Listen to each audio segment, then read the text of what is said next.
जैसा कि सबको पता है कि अलीगढ़ मुस्लिम यूनिवर्सिटी का जो सेंटर किशनगंज है वो दिन ब दिन हालात उसके बदतर होते जा रहे हैं। उसकी वजह सिर्फ ये कि जो 136.8 जो करोड़ सैंक्शन हुआ था उसका फंड, लेकिन उसमें से 10 करोड़ सिर्फ रिलीज हुआ, जिसकी वजह से फंड की वजह से सेंटर की हालात दिन ब दिन बदतर होती जा रही है। उस पर कोई गौर व फिक्र किसी की नजर नहीं आ रही।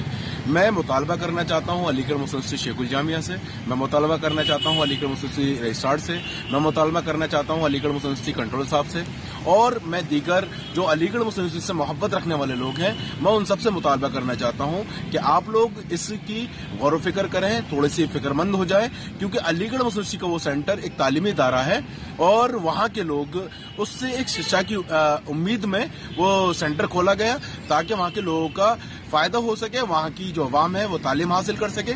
लेकिन मुझे ऐसे हालात नजर आ रहे हैं कि अगर उसको फंड रिलीज ना किया गया जल्द से जल्द तो वो किशनगंज सेंटर बंद होने की कगार पर नजर आता है। तो जिम्मेदार मानती है फंड रिलीज नहीं हो रहा है? देखिए, इसमें जिम्मेदार साफ तौर पे सेंट्रल गवर्नमेंट है। सेंट्रल गवर्नमेंट में बैठे एजुकेशन मिनिस्टर, उनसे भी हमने मुतालबा किया है। हमने इससे पहले अपने ट्विटर हैंडल से ट्वीट करके एजुकेशन मिनिस्टर को टैग भी किया है कि फंड जल्द से जल्द रिलीज किया जाए। तो इसमें सेंट्रल गवर्नमेंट पूरी तरीके से जिम्मेदार है और हम चाहते हैं कि अलीगढ़ मुस्लिम यूनिवर्सिटी का ओल्ड बॉय और अलीगढ़ मुस्लिम यूनिवर्सिटी का स्टूडेंट इसमें गौर फिक्र करें और जल्द से जल्द फंड रिलीज करने की बात उठाई जाए। किशनगंज के एएमयू कोच सेंटर को लेकर के बहुत फिक्रमंद हूँ और मैं चाहता हूँ कि ये सेंटर यूपीए की सरकार ने 2013 में इस्टेब्लिश किया और इसको फंड सेशन 138.38 करोड़ का फंड सेशन हुआ, जिसमें से अभी तक केवल 10 करोड़ दिया है।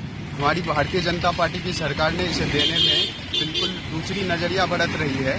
किशनगंज और सीमांचल के जनता को इस तरह का चोट पहुंचा रही है शिक्षा के साथ, ये बिल्कुल नाकाबिले बर्दाश्त है। मैं जनता से, सीमांचल की जनता और एएमयू से मोहब्बत रखने वाली जनता से अपील करता हूं कि इस मुद्दे को आगे ले आएं और सब कोई आगे आकर बढ़ चढ़ कर बोले।